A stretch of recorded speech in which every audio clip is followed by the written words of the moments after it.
Once I got towards the point of graduation and realized that my life was going to change, a lot of people were going to leave, I knew that there was one constant that I'd had the past 3 or so years, and I didn't want that part to change, and I wanted her to be in my life. I wish there was an exact moment that I remember being like, ah, but it was so slow and yet all at once that there just came a time where I couldn't imagine not being married to Brett. He makes everything in my life better.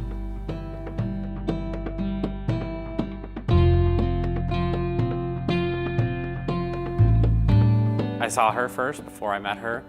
We had a class together, and it was our first semester of our sophomore year of college. We had had classes before together, but we hadn't ever noticed each other. I guess we knew each other for about a month before we started dating, because he asked me out right away, and I was like, no, I don't really know you. I ended up seeing her at a party at a friend's house and started talking to her there, and then we kind of hit it off from there. That night he asked me out again, and I was like, okay. When I first asked her out on a date, I was just nervous about everything going well, because I wanted it to go well and give her a nice name. We went to Omaha downtown. So that was really fun.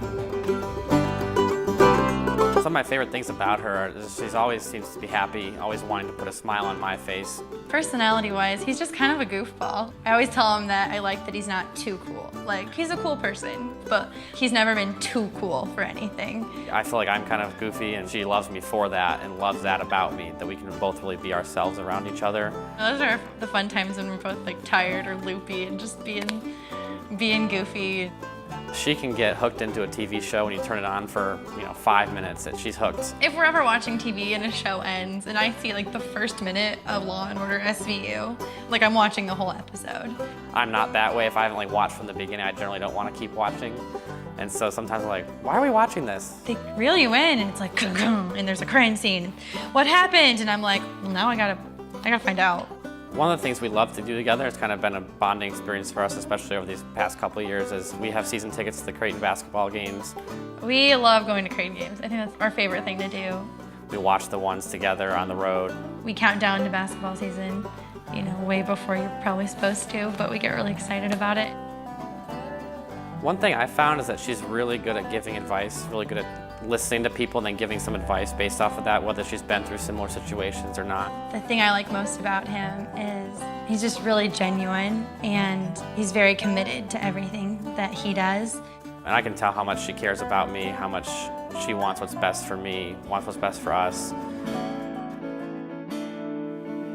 We don't do surprise dates a ton, but we do them every once in a while. And I guess it probably started back, there was one summer, she had an internship in Washington, D.C., and I was home in Chicago for the summer, so we knew it was going to be a lot of Skype and phone calls. But there was one time where, I think it was a Thursday night, I was at work like normal, and my work had a workout facility, like a trail around the back door where you could go run. And after work, I would work out sometimes. I was really lucky that summer because my dad was working for an airline, so I could fly standby. I didn't have to pay. I didn't have a guaranteed seat, but I could just go to the airport and try to get on a flight. And there was some kind of break in between scheduled visits. I realized at my internship, I was like, well, if I switch this with some person, I could just go for the weekend. And I was like, oh, let me tell him. And I was like, wait, no, I'm not gonna tell him. This is gonna be really fun. I made it to Chicago.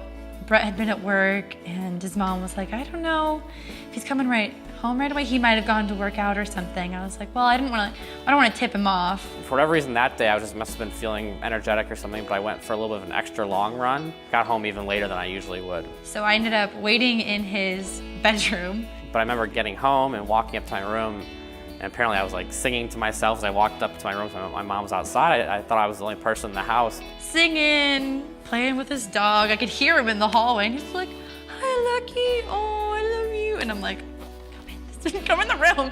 And so he opened the door and he had a gym bag, and I was like, surprise. And he goes, what? And he just drops it and hugs me, and it was really fun. And so she kind of had the first hand at the surprise there, and that was really, really, really cool. We'll remember that forever. Fast forward a year to when the swim trials came to Omaha. We had kind of talked about how, oh, that'd be fun to go, Michael Phelps and all that. It was gonna be his last Olympics and whatnot. I was interning in Omaha that summer, and he just wanted to do something fun. We went out to dinner, and then we started walking downtown just in the direction of the arena. So we're walking, and they had those decals on the concrete about the swim trials.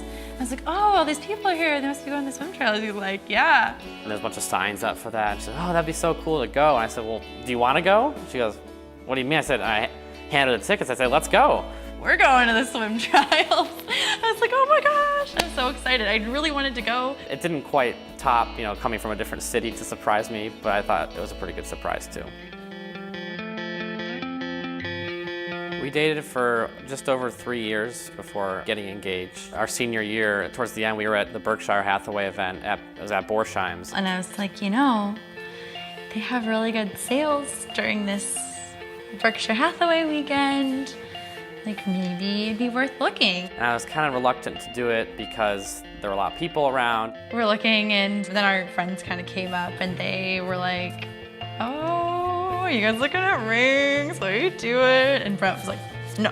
He was very much like, no, this is just something you and I are gonna do. We don't need an audience for it. And I remember not enjoying it because of exactly that. So we went to a movie near Borsheim's, and it was just like a Sunday or Saturday afternoon, and I said, anywhere else you want to go? And she said, well, maybe we could go look at rings because we have time. Everything there was really expensive, and that was going to be by far the most expensive thing I had bought, and so I felt a little bit out of place. And we had looked at things online, and I'd been like, this is something I like, and this is the typical price range. And she kind of told me about it, but from there, then I picked it out.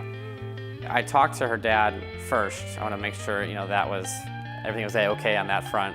It's old-fashioned, but I knew that would be really important to my dad. And he gave me his blessing. The place that we had gone a lot on campus, it's called the Jesuit Gardens.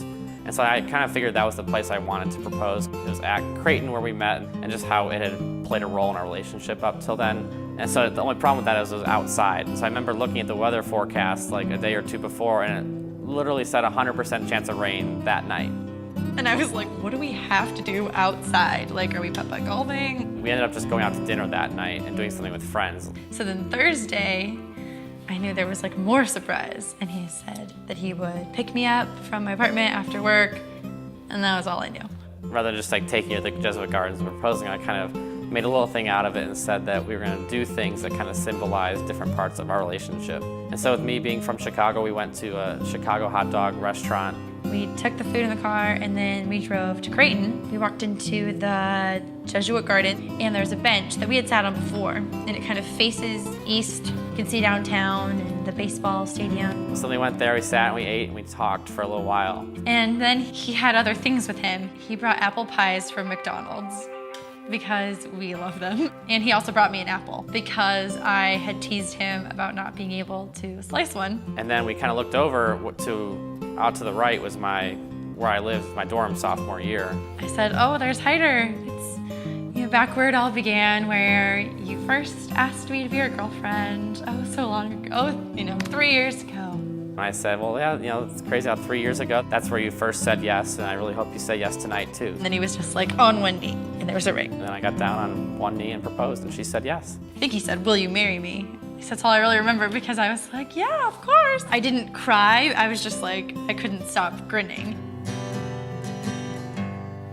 I remember from the very beginning when we started officially dating, we said we wanted to do our relationship on our own terms. We wanted to not let others define how fast we go or what we do or what we were to each other. It's so cheesy. I'm not going to say that I knew we were getting married on our first date. I asked him, what's your ultimate goal? And he was like, I really just want to coach my kids' Little League baseball team. Overall, having a life about a family is what he cares about, and I think that's something that it's going to make him a great husband. I'm just really excited to officially have a partner to experience life with. I think there can be a stigma about getting married that you're kind of trapped for the rest of your life or whatever, but I think it's the opposite. I think it just gives you a person to do things with. Brett, I am so excited and so lucky to be married to you. We're just gonna have the best time being best friends and being married. I'm excited for our family, whatever that looks like. You're just my best friend. I love you so much. Jana, all I really want to say is thank you. Thank you for being my best friend, my confidant, my biggest supporter. I really am just so excited to spend the rest of our lives together. I can't wait to see what adventures are in front of us, what memories we'll get to make together. So excited for the future. I love you so much.